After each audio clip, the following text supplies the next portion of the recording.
$100 billion to finance terror all over the world, including the United States and certainly including Israel.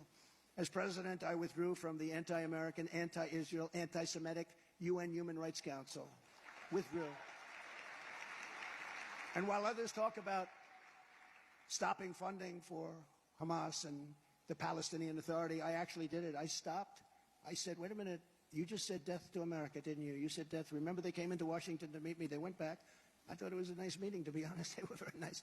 And then they went back. I said, they couldn't have. That's not the same group I left. They went back and they said, death to America, death to Israel. So I said, really? We stopped immediately funding the $700 million. That moment, I said, stop funding them. And we did, immediately. They leave and they say, death to America, and then we pay. And by the way, they were saying it for years, and people just kept paying them $742 million a year. It's a lot of money. After decades of broken promises by past leaders, I kept my promise, recognized Israel's eternal capital, and opened the American embassy in Jerusalem. I actually got the building built, too. Got it built. They've been talking about that for a long time, Miriam.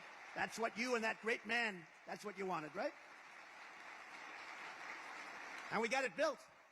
You know, we got it built. And it's supposed to cost $2 billion. We got it done for $500,000. I don't want to sound, because it's probably nicer than the two. But I said, do we have land? Instead of buying that, we're going to pay hundreds of millions of dollars for this crummy location, as we say in real estate, right? A lot of good real estate guys here. And I said, do we have a piece of land where we have maybe a building on it? We'll renovate it, fix it, and get it done. They called me back to it. Sir, we have a great site, probably the best site in Jerusalem. I think it's the best site in Jerusalem. There was a building on it. And I said, make sure you use a lot of Jerusalem stone. A friend of mine has Jerusalem stone in New York City. That's all he talks about is Jerusalem stone. I said, do you have any Jerusalem stone there? We can buy it for the right price. They said, this is Jerusalem. The whole building is made out of Jerusalem stone.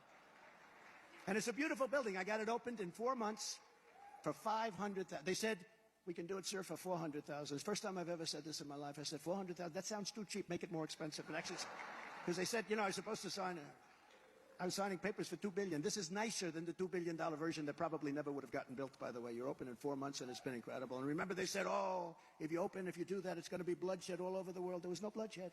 There was no bloodshed. But now there's bloodshed for different reasons, and that's terrible. I also recognized Israeli sovereignty over the Golan Heights. Nobody even thought about that. For 72 years, people would fly into Israel, and they'd talk and talk and talk about the Golan Heights, and I got it for them. We got them sovereignty over the Golan Heights. That was a big deal. We got it done in about 12 minutes. That's right. 72 years they talked about the Golan Heights. Every year people would fly in and they'd talk about the Golan Heights. They'd have lunch, they'd have dinner, they'd go home, and they'd come back a year later and keep talking. I got it done in 12 minutes. That was a big one. The experts said our pro-Israel policies would produce terror and chaos, but I knew the opposite was true. That turned out to be right. We got the historic Abraham Accords and peace in the Middle East. Peace in the Middle East. In 4 countries, you should have had every one of them signed. Within 3 months after the election, I would have had every single one of them signed. And maybe, because they were really wanting to make a deal, maybe even Iran, if you can believe that, we would have had every country signed. You would have had real peace in the Middle East. And look at what you've got now. Nobody's ever seen anything like it. So fast. I'm proud to be the best friend that Israel has ever had. Everybody says, are you, sir, the best friend that Israel's ever had? And with 4 more years, I will defend America, and I will defend Western civilization from the barbarians and savages and fascists that you see right now trying to do harm to our beautiful Israel. We're not going to let that happen. Instead of cuddling up to the killers in Iran, as Biden has done, I will once again sanction them until their ability to fund terror is absolutely gone.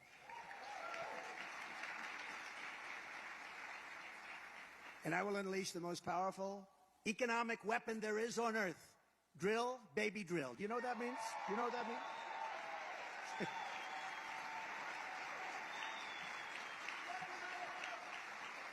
It's true. You know, we have more liquid gold under our feet than any other nation, more than Saudi Arabia, more than Russia, and we don't use it. We go to Venezuela to get their tar. And then we refine it in the only plant that can do that. And you know where it is? It's in Houston, Texas, okay? So when they... Yeah, well, don't be so happy. Take a look at what they're doing to your air, you know, if you're a big believer in that, which you should be. I will totally demolish the deep state, and instead of targeting Trump supporters, our government will get back to fighting the terrorists where they should be, because that's our big problem. Just days ago, Customs and Border Patrol, who are incredible people, by the way, distributed a memo warning that Hamas and Hezbollah fighters and jihadists are infiltrating across our wide open border. They're all over the place. Nobody's ever seen anything like this. They're all over the place. On day 1, I will terminate every open border policy of the Biden administration, people are pouring into our country at levels never seen before for any country, not just here. Third world countries wouldn't let it happen. They'd fight them with sticks and stones if they had to. They're coming in by the millions and millions. I believe by the end of his term, you'll have more than 15 million people. That's bigger than New York State. And we have no idea who they are, where they come from. But we know they come from the prisons and the jails. We know they come from mental institutions and insane asylums. Sir, please don't say insane asylums. That's Silence of the Lamb stuff, right? That's Hannibal Lecter. Anybody ever hear of that nice gentleman?